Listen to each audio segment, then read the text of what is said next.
Good morning. Thank you for being here. This gives us an opportunity to share information with our community and with all of those who are interested in Montgomery County Public Schools and have a stakeholder role in Montgomery County Public Schools. Certainly at the top of everyone's conversation for the last week has been the county budget, and I'd like to just start by saying that we really appreciate the county executive's interest in and support for public education. He has a long history of supporting public education, and he, in this budget, did support the school system budget as he recommends it to the county council over maintenance of effort. So let me talk a little bit about the sequence of events there and then how things will move forward in the coming months. Back in November or early December, we were asked to reserve $25 million of our current operating budget. That's about 1% of our current operating budget. And that will be used starting July 1 to help fund next year. So we certainly understood that request and have worked in the last couple of months and will continue to work to be sure that we are in a good position to do that. So that was included in the recommended budget that I gave to the school board back in December. In December, I also at that time recommended that we ask for $29 million over maintenance of effort as a total amount of money. And then when the governor's budget came out in the second week of January, we reduced that local request of $29 million to about $17 million over maintenance of effort. Remember, maintenance of effort is that amount of money that's provided to each school system in this state for the ongoing work, the sustaining of what we've done this year into next year, and it's based on enrollment from the previous year and growth. So that's how maintenance of effort is determined. And so we asked for $17 million over maintenance of effort, which is about 2/3 of 1%. It's, if 25 million is 1%, 17 million is about 6/10 of 1% or 7/10 of 1%. So that went at the end after the board worked on that budget, had a lot of hearings and a lot of work session discussion around the priorities and the support for all students. That went to the county executive on March 1st. On March 15th, he announced his budget, and he announced actually $2.5 million over maintenance of effort rather than the $17 million that was requested by our Board of Education. And so that means there's about a $14.5 million gap between what's planned in next year's budget and what the funding is at this time. And as I said, we appreciate Mr. Elrich and continue to work with him and will work closely with him. We also then turn to our county council. While they did not create this $14.5 million shortfall, we will work with them to close that difference, we hope completely, but certainly as much effort as can be done, because the work is in that $14.5 million. It's typically adding on to things we're already doing. So we're extending, we're accelerating, and if we don't have that $14.5 million, much of the work will have to be slowed down or delayed, and some of it we won't be able to do at all. So it's, many school systems are in a more difficult situation in the state and nation. So I say that right up front. That in no way diminishes my concern and my urgency about making sure that we are fully funded in this school year in that $14.5 million shortfall that we have right now as we move toward the next school year and that budget being put into full use. So that's kind of where we are right now. And I really appreciate the County Council, President Navarro, Mr. Rice, the chair of the Education Committee. They've been such good partners, as well as the other members of the County Council have been terrific partners, and now we have some new partners that we'll go through the first budget cycle with on the County Council. But every indication is that they have the same level of urgency and the same commitment to students and to learning and to schools that has been historically present in Montgomery County. So I really thank them and appreciate them, and want to work and look forward to working with everyone at the County Executive's Office and the County Council to move this forward. And certainly our board president plays a key role in all of this with our 8 school board members. And so I would like to introduce Ms. Evans as our board president to share her perceptions and thoughts about this circumstance. Ms. Evans. Thank you, Dr. Smith, and good morning to everyone. So I'll just piggyback off of Dr. Smith. As it was mentioned last week, our county executive recommended to fund the Montgomery County Public School System below the board's requested amount. And I'll just say it really missed the mark. The board voted unanimously back in February to approve a budget that we believe was striving to make certain that all of our students were prepared for success, that it would close the opportunity gaps, as well as just help each of our students to be able to thrive no matter what they chose to do.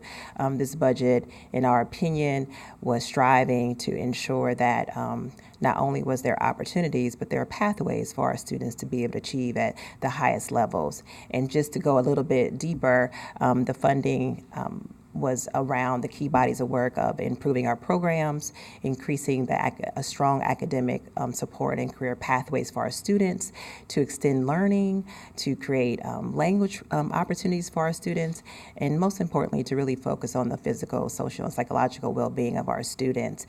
And we were doing that through reducing our class sizes, being able to expand our pre-kindergarten program, providing differentiated supports and providing differentiated programs and supports for our students in special education, as well as for our English language learner students. Really trying to make certain that we were providing career alternative pathways for our students for graduation, and we were working to extend our school year for elementary schools, 2 elementary schools in the programming, and also to be able to strengthen our school security and our student security initiatives. So I just wanted to say, without a shadow of a doubt, that this budget was a school's first budget, a student's first budget, and what we do know is that when we invest in our students, we're making a big investment in our community. And as Dr. Smith stated, our county council is being handed a budget that is a shortfall. And so when we ask all of our advocates to go out and to advocate on our behalf, we want them to remind our county council that this is a budget that's thinking about our students and our schools, and just to know that we do have public education supporters at our council. They've been handed this budget, but we do want them to know that we want to be able to make a strong investment in our students and in our community. So I just thank you all for having us here today and listening to us and being able to spread our message. Thank you.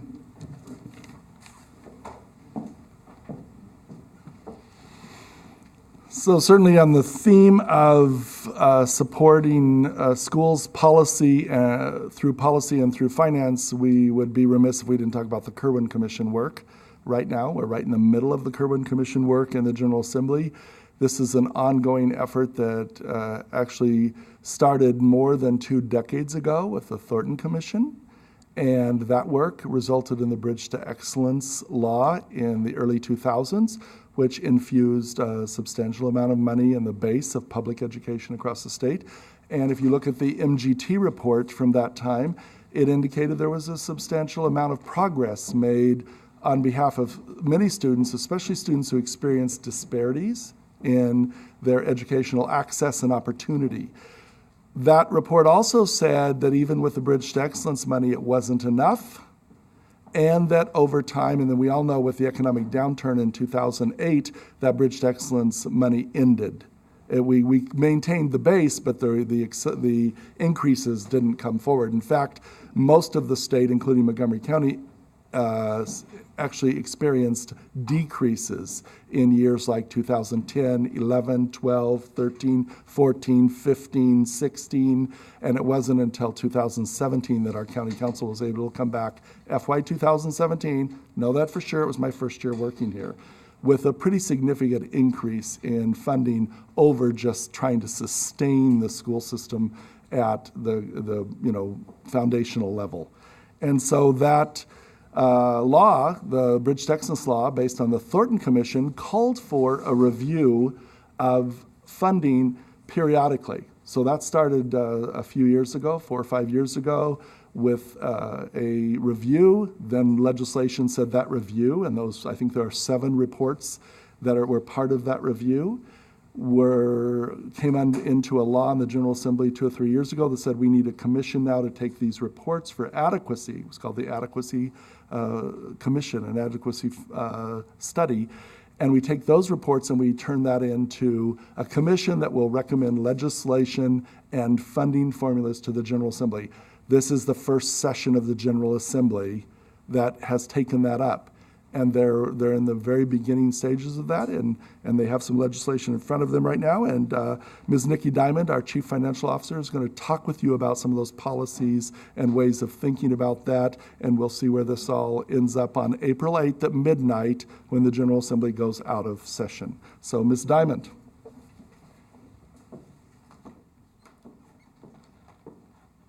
So thank you, Dr. Smith, and good morning. As Dr. Smith mentioned, the commission is really a look and a report that outlines an extensive approach that the state needs to take or should take to address education in the state. That report outlines a 10-year overview of changes to be made both in policy as well as in funding. Those changes will begin in FY21. And the reason they're beginning in FY21 is that we're still working on looking at how those formulas will play out. In the process of doing that, the legislation has moved forward 2 bills that are more transition bills to move toward that 10-year approach. And those transition bills look at small adjustments to be made across the state. Those small adjustments fall in the neighborhood of anywhere between, if you're looking at the House bill, 325 million versus the Senate bill, which is 225 million, which is very different than the overall report, which looks at approximately $3.8 billion. And so there are a couple of components that impact Montgomery County Public Schools, and I just want to speak briefly about those components because they will increase or potentially increase funding for us. We won't know whether those pass until the beginning of April, but right now the House and the Senate are looking at those bills. So the bills address areas such as special education and providing additional funding to provide services in special education. They look at providing additional services in our most highly impacted schools called concentration of poverty, where we'd be able to provide resources and support in the areas of having someone coordinate outside resources for our schools and provide more health support within the school. They also provide support in other areas, including looking at coordination on the county-wide level as well as the statewide level in terms of mental health. And they provide funding for the teacher incentive grant. It's important to note that almost all of the funding is funding that has been outlined and targeted above and beyond what's already in our budget. So the Kirwan legislation is not to replace what we already have in terms of funding in our budget, but to add above and beyond. So for example, if you look at the teacher incentive grant, the teacher incentive grant would allow Montgomery County to have additional dollars to increase the salaries of some of our teachers above and beyond what is already in our budget. Over the next couple of weeks, what we will do is continue to work with our legislators to keep updated on the work, as well as to ensure that we are working with our county government in terms of getting our funding, because we know that there's still a gap between what our Board of Education proposed and what the county executive moved forward. And we've got to balance all those different pieces together.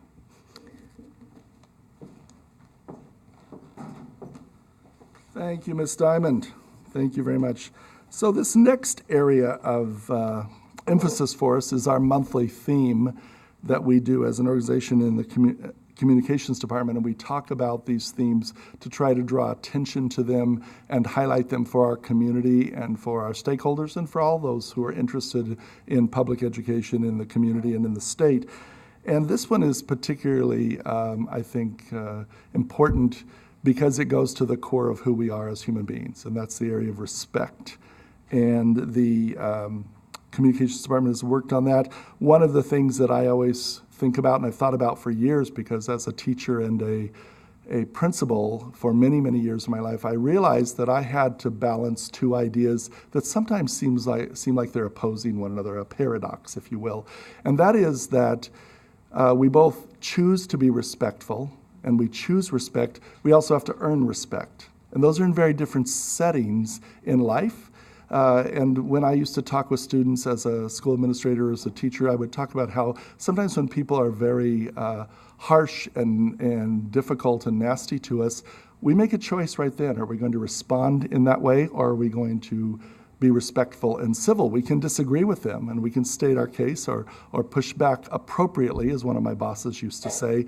But then to become disrespectful demeans us. At the same time, on the ball field, in the workplace, in all of our life, we have to earn respect. So those two ideas are often put in front of us, and they're both critically important, and they're both part of the role of the schoolhouse and the family and the community and faith-based organizations all coming together to understand that paradox and to work from that. And a really important initiative, and I want to really give a lot of praise to Ms. Rebecca Smudrowski, who has really been a driving force in this effort, is our Choose Respect meeting that will happen next month at Richard Montgomery High School. And the idea that choosing of respect is critically important for ourselves and for others and for the community and the circle of friends and colleagues and people we know. And we have an excellent person here to represent that topic today in Ms. Hannah Oluni. She is a member of the Richard Montgomery 9th grade class. Do I have that correct? And I want to welcome her to the conference this morning and thank you for doing this. Thank you so much. Please.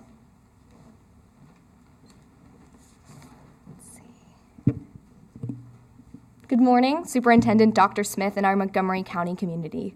My name is Hannah Oluni. I am a freshman at Richard Montgomery High School and a participant in Choose Respect Montgomery, a teen dating violence awareness and prevention conference and PSA contest.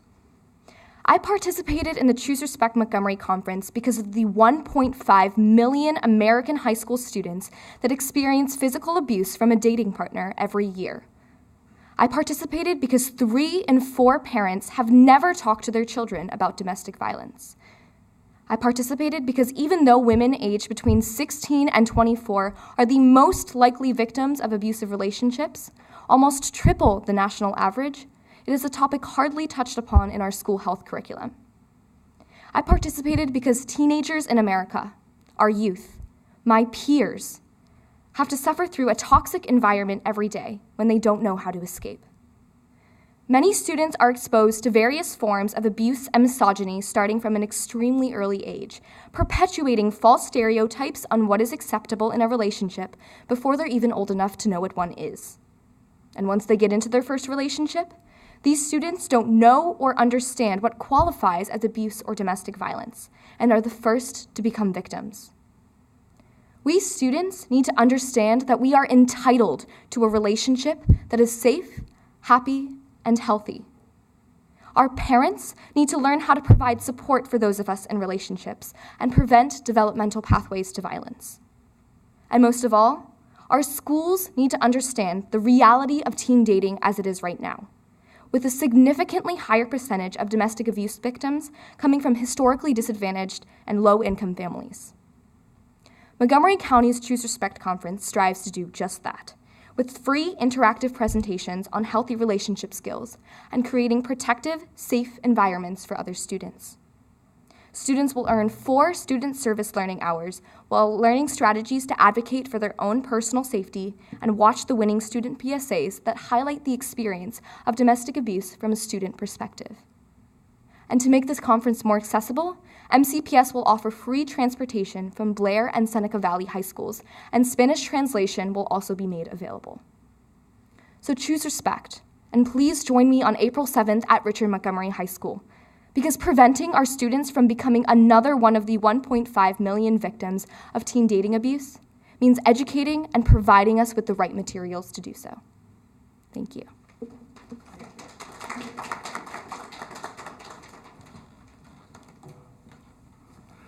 Thank you so much, Hannah, and thank you to our Board of Education and to Ms. Smudrowski for her work on behalf of our students and their experience not only in school but in life, and learning that is so critically important. So I think this is exactly the kind of work we should be doing every day when we talk about student well-being. So thank you, Hannah, and all of our Board of Education members.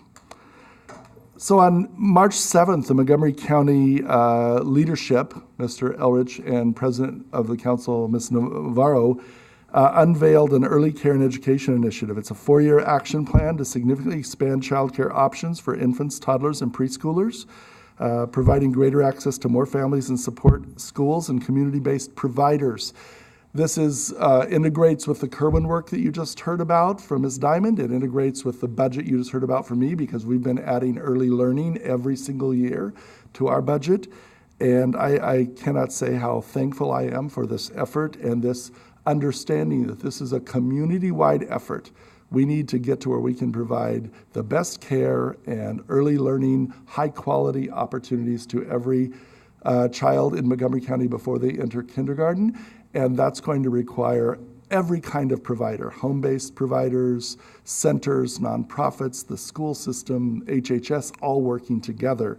And that's what we're doing. And I think that is a remarkable model, and it gives a remarkable opportunity for success when we do it that way. And one of the people that is particularly instrumental in making this happen is Dr. Diane Collins, who is, I will have to say, in the 3 years I've worked with her, I've learned so much about the work she does in early learning, and she has increased my sense of urgency and my will to never, ever give up on making sure we get the services that we need to our youngest children, our youngest residents, our youngest learners in this county. So without further ado, Diane Collins, could you come forward, please?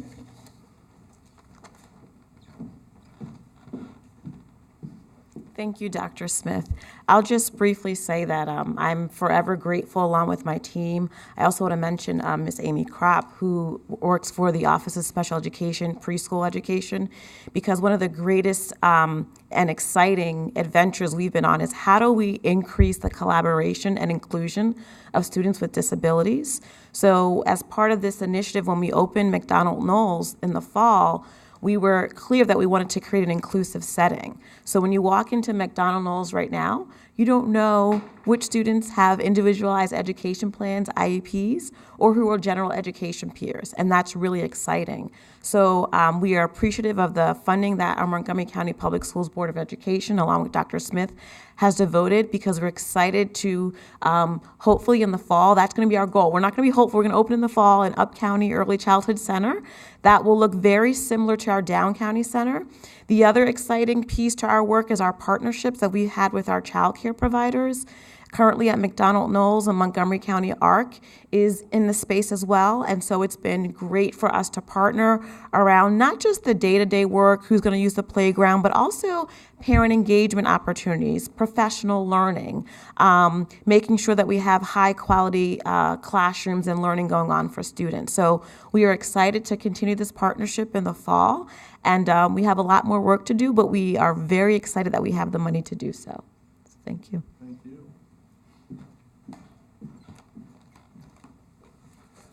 Thank you, Dr. Collins. That's a particularly important point that Dr. Collins made, and I don't want people to miss that. That is the collaboration between special education services and general education services, because when we're working with our youngest learners, it's all teaching and learning. That's what it is for everyone.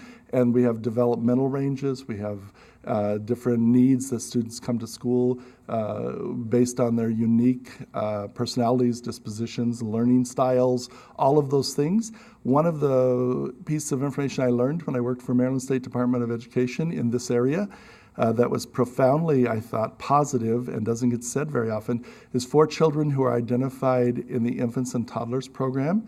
A very large percentage of them, well over half of them, are dismissed from special education services and never need any further service if they have this sort of experience that Dr. Collins just described.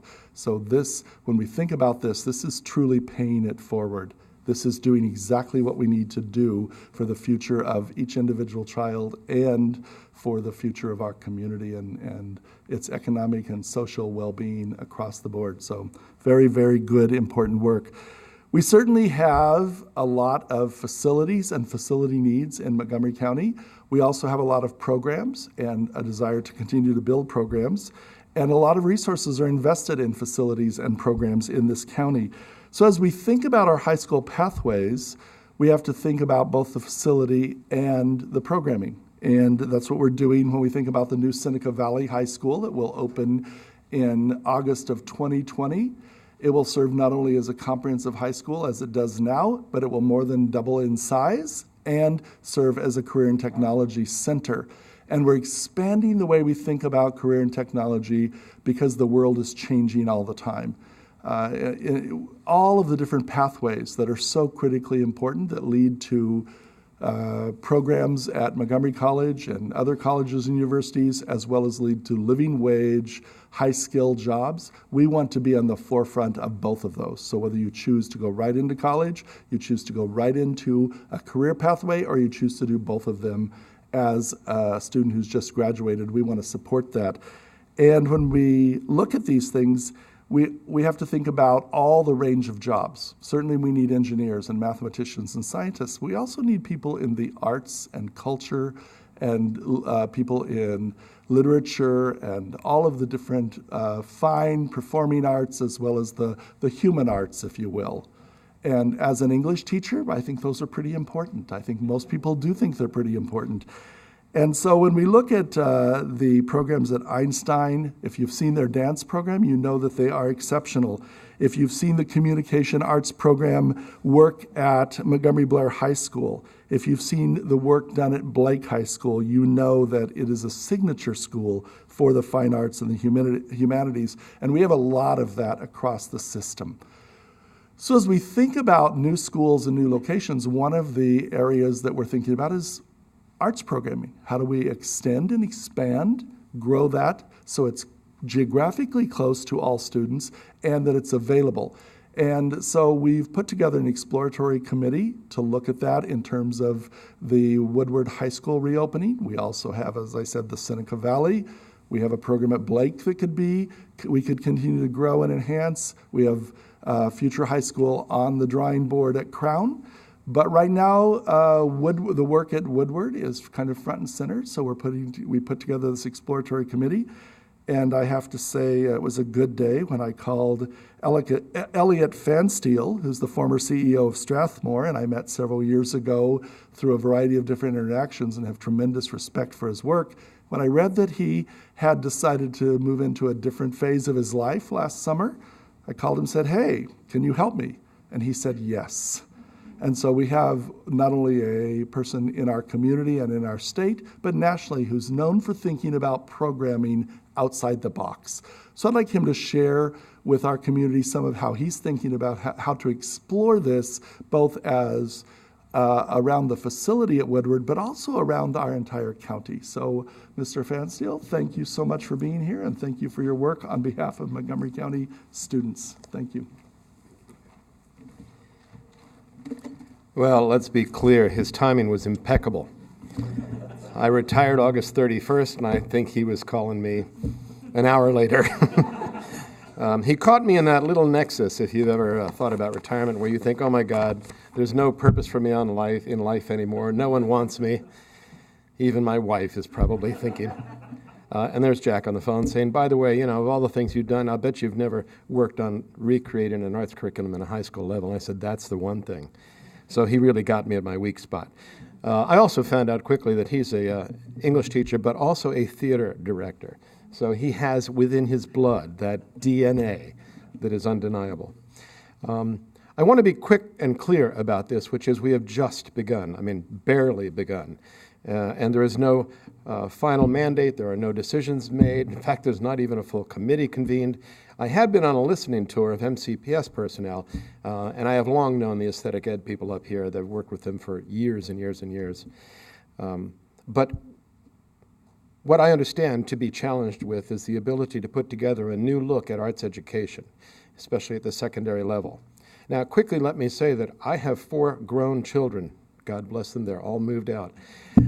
Every one of them went through arts curriculum, theater, music, band, orchestra, dance, you name it. In fact, my children opened Blake High School as a Blake magnet. Literally, my son was in the first class, and as you know, they opened that school in Stations, and I just kept providing children. So I know whereof I speak in terms of what it has been, and I know those teachers, and I've worked with them. But my life has been on the other side. I'm the guy that employs the artists after they come out of school. That's what Strathmore does. That's what Street 70 did, Roundhouse Theater.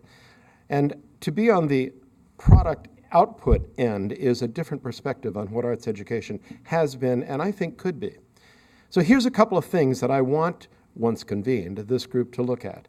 And Woodward, being a possibility for a base is an extraordinary opportunity. It's also the closest high school to Strathmore, which I might note.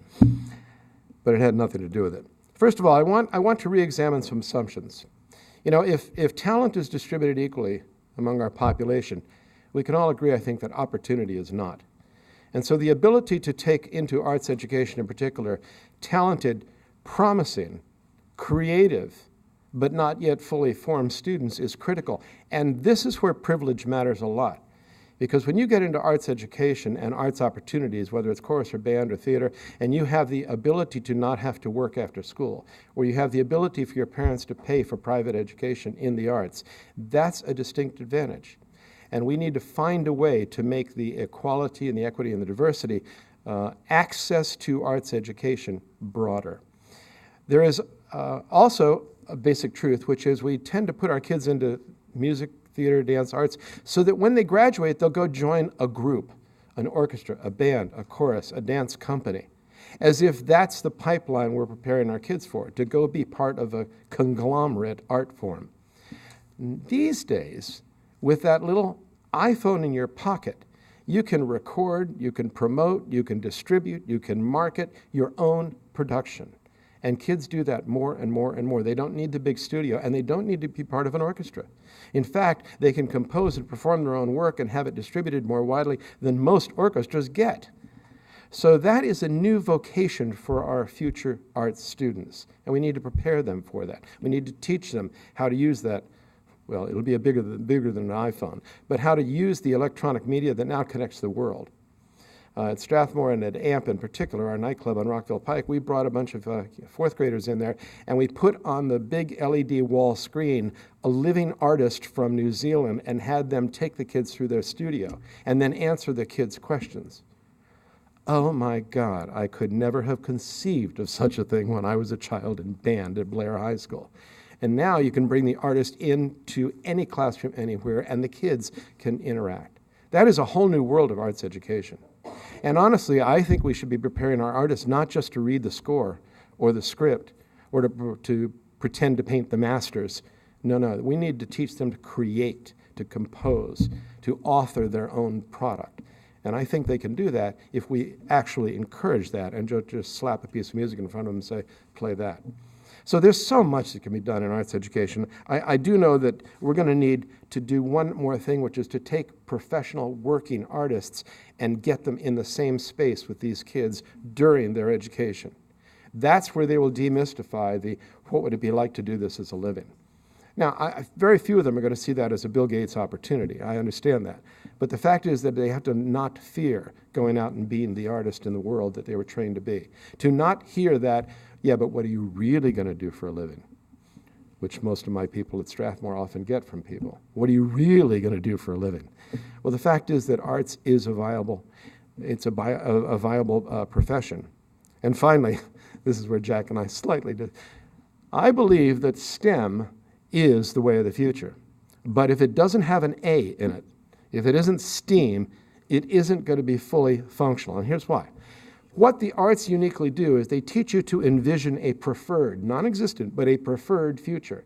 And I would argue that whether you're a scientist or an engineer or a mathematician, that if you can't see a preferred future that doesn't yet exist, how do you get there? And that's uniquely what the arts teach. They teach us to be fearless in going into a preferred future. So I like STEAM. I think it completes the STEM. And I can tell you that at whatever high school this program goes, STEM will be very popular, and it should be, but arts sit right beside it, not against it, and not under it or over there. It's part of it. So I look forward to mixing all of these strange things together. I look forward to finding the right people. I think the reason that the superintendent came after me was I'm not of the system. And I think he wants somebody to bring in outsiders to create this next curriculum and pattern. And so now I am in search of outsiders who can be useful, and they will be drawn from all of those. So with that, is that adequate, sir? Thank you. Pleasure.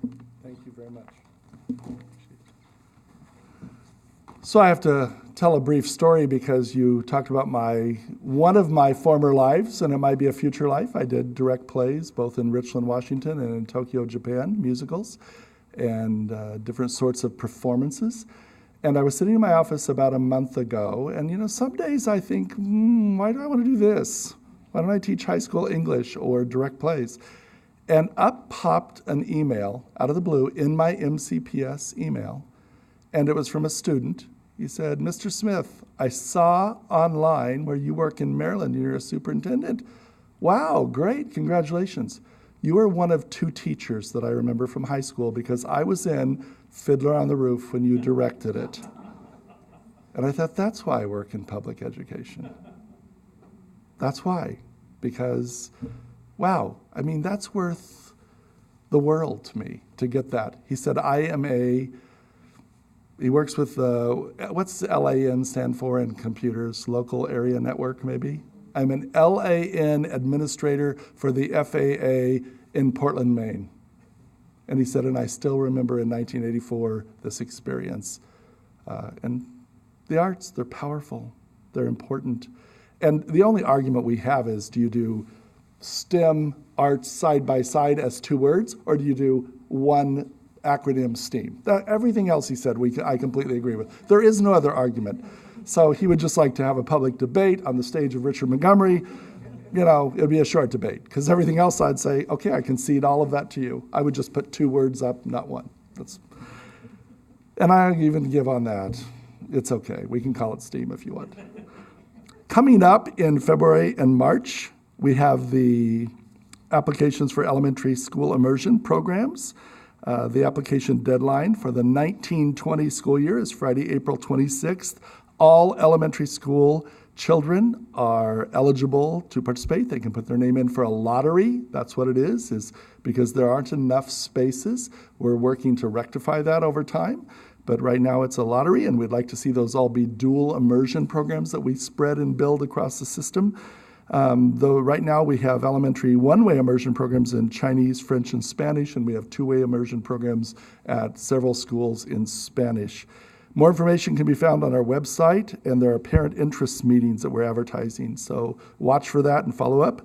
Summer Rise student registrations open now. Summer Rise, if you haven't heard, although I will tell you about almost 1,000 students have heard because they've participated the last 2 summers. It is an internship opportunity during the summer for rising 11th and 12th graders to work in a variety of different settings. If we don't have any students at Strathmore, the Summer Rise people talk to Elliot because he has an in there and might be able to help us get some students there. But we've placed about 400 students each of the last 2 summers in a wide variety of 3-week-long internships where they work 20 hours a week doing real work with adults. And what I've heard at both of the end of summer celebrations from the adults is, oh my goodness, I cannot believe how talented, smart, capable, dedicated, committed the high school students are. And so this is another one of those places where this is both an excellent program and an opportunity. It's also an equity effort, because lots of students in our community have access to internships and others through the networks that their families and parents build. Not all. It's incumbent on the school, the system, to always think about not all. That's our work. Maintain the high level of opportunity and performance by so many, and constantly be supporting students where life circumstance doesn't give them everything they need to move out into the world and have really good opportunities and options. Last 2 things I want to call attention to. We're going to be putting up our class size dashboards in the next few days. They'll be out, and that's an opportunity at the elementary level for people to go in and say, well, what are the class sizes at this elementary or that elementary, with some information. It's a very first initial foundational step. We'll continue to build those as we build our business systems and make them more robust and more interactive, but it's a first step. And in the mid-April, we'll be putting out our equity accountability model dashboards, and that'll allow anyone who wants to, 7 billion people on Earth, whoever has access to the internet can go in and look and say, well, what is the impact of this school, not only on all of its students, but on focus populations in particular. And those 5 focus populations are African American students and Hispanic students not in poverty, that's 2 of them. African American and Hispanic students who are in poverty, that's 2 more. And finally, our white and Asian and students of other races who are in poverty. So it covers all poverty and all of our students of color in our system, because there are historical disparities that students experience in levels of learning. And that is essential to us being the best we can possibly be and providing the best opportunities for each individual student as he or she walks out the door into life and chooses what's available from this community. You cannot choose things if you're not prepared. We want to make sure everyone's prepared. So that will be coming out. And once again, that's a first step. We'll be adding to that graduation rate. We'll be adding to it progress, so you can look at progress over time. Equity and culture, all those things will be added in the coming months, so you can get a full picture of the impact of a school on all students. Because we have a lot of schools that are very highly rated, and sometimes averages mask what happens with different student populations or individual students, and we need to think about that across our system. So those are some upcoming areas, and I think we'll stop now and provide an opportunity for questions. At this time, we'll take questions. We have a microphone that will come around to you. If you could just stand up, please, if you have a question. And Fox 5 is ready. Hi, how you doing today? Good, how are you? I am okay. My name is Ike. I'm with Fox 5. Thanks for speaking with us today. Listen to everything you said. I just have a couple questions. The first one's regarding the Damascus High School sexual assault incident right now. I know a judge just said that all 4 cases, that just happened about an hour ago, be tried in juvenile court. Now, the question I have is, it doesn't seem like it's an isolated incident. One of the defendants came out and said that he, too, was also sexually assaulted with a broom, the same manner that is being talked about right now. He said that when he was a freshman, he went through the same thing. It almost seems that as if it was like some sort of rite of passage, some sort of ritual. Is there anything that the MCPS can do to actually investigate this more, something that they can look into or put in place to make sure things like this just don't happen again moving forward? Well, we certainly have put a variety of things in place. Actually, we started immediately after that, and that is that we've asked all of our activities programs, whether it's athletics or activities, to do multiple checks each year as sports seasons change, as activities come in, like the play I described earlier. It was 12 weeks and then it ends and a new one starts.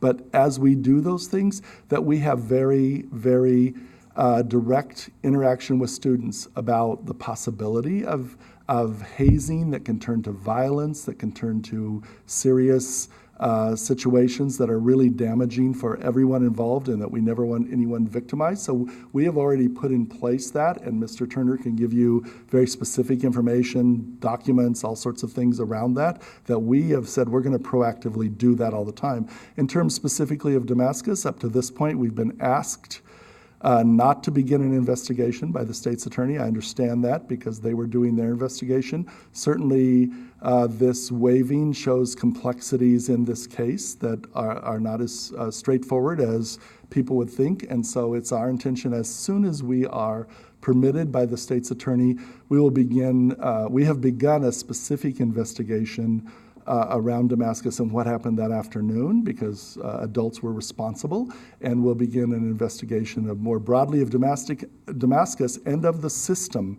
And we'll probably use an outside investigator to look at that and give us a very clear picture of what they find, and we'll add that together with whatever comes out of the judicial process and make sense of all of this so that we're doing all the work we need to do to keep everyone as safe as possible. As I said, though, with the change in venue, first from juvenile to adult and then adult to juvenile, it should indicate to all of us that there are complexities here, and as this comes out, we won't be able to see what happens in the juvenile proceedings, but we will know the final outcome of those things, and that will also be a part of the information to the community, to me, to our staff, as we work on these things. But it's critically important that we do that work.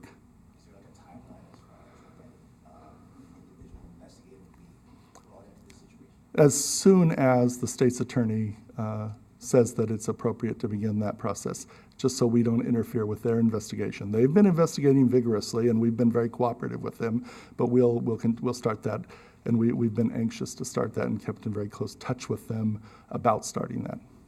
Next question. Do I hold it? Hi, Dr. Smith. Hi, how are you? Good. How are you?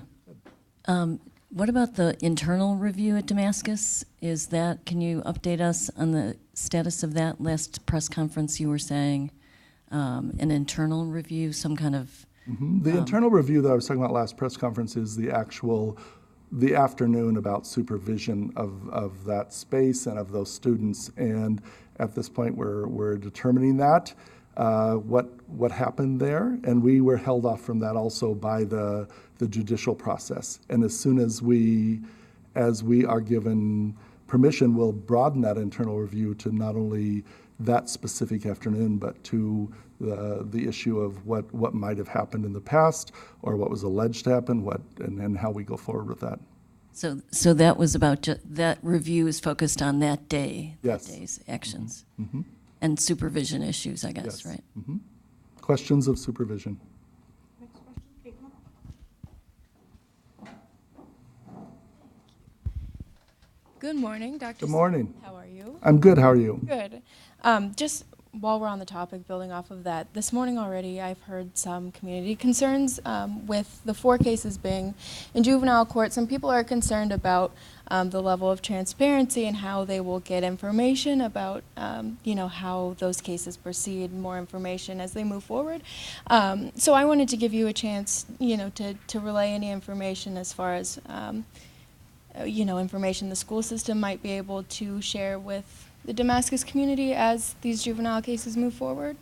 So we actually can't share any information from the judicial process. That's the judicial system's information to share. What we will share is what we intend to do in terms of broadening that internal investigation and then doing an external investigation of all of it. And we've been very anxious to do that since last fall, and we have been respectful and I think appropriate in our response to the state's attorney's office to not pile investigations on top of each other. So as you move forward, there will be more information? We'll be able to provide all of our information to the community, all of it. We just won't have any information from the court system investigations other than what they release to the press. We'll read it when you do. Okay. So. Deb Coleman.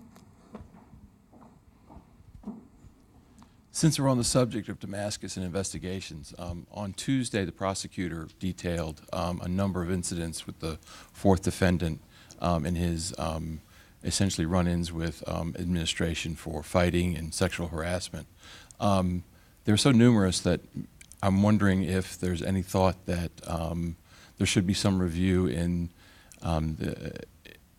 was it adequately handled given existing rules within the school system? That will certainly be part of what we look at. I actually, look at those things all of the time in schools in much less severe situations. And we actually pull groups of people together and spend our time dissecting what happened and how we can improve our systems and our ways of thinking, because when you multiply 163,000 times 23,000 times X, which would be the number of family members, parents, and other adults who engage in a child's education, you have a very large number of interactions in a school system all the time, every day.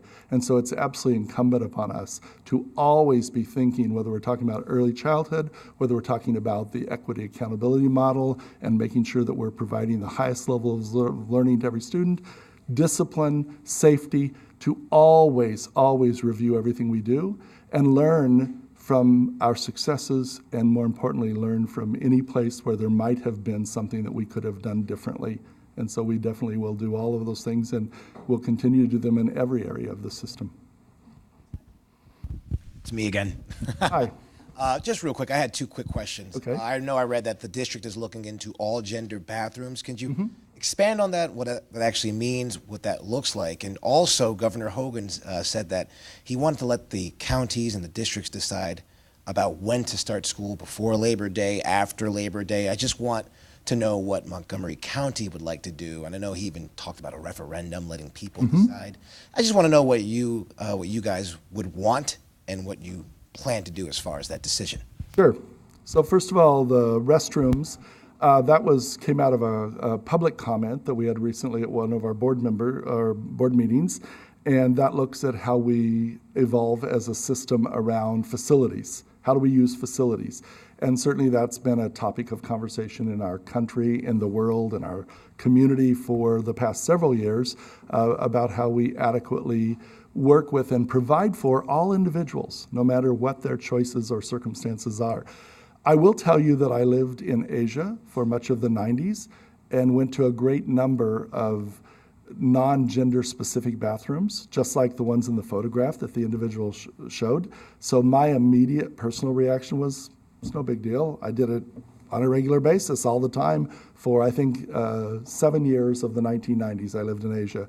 And there are many of such bathrooms there. And so we'll look at it. The board members ask for cost, for, how would you make this transition? So we're at the very beginning of that first question to see actually what can, should, and might be done in the future as we build or renovate schools. And that's how it would happen in terms of the system going forward with that, in building new schools, renovating schools, on a large basis, or adding additions to schools.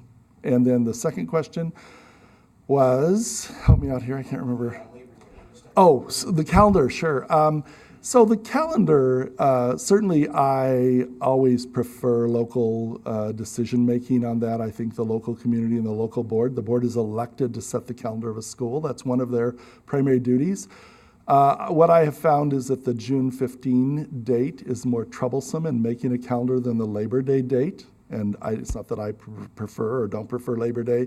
It's just that across 163,000 kids, you have a lot of opinions about Labor Day and what should happen. But the June 15 date, I'm looking forward to the ability to provide more time for planning for teachers between semesters and between marking periods. I'm looking forward to not being so constrained if indeed this comes to fruition. I understand the bill is passed. Now the governor has to sign it. Then they will do the veto possibility, and we'll go back and forth for a while. And once it's done, we'll work within the parameters of the world that we live in. And that's my job. I could actually, as I kidded Elliot earlier about a debate, I could debate most of these topics on the stage of a school and argue either side of them because there are so many different factors in this. But I would generally be in favor of local decision making. I think the June 15th part of it is more difficult to manage because of the constraint of the school year than whatever happens, we'll administer for Montgomery County. And if you ask that question and offer your email address, you will get lots of opinions, I guarantee you.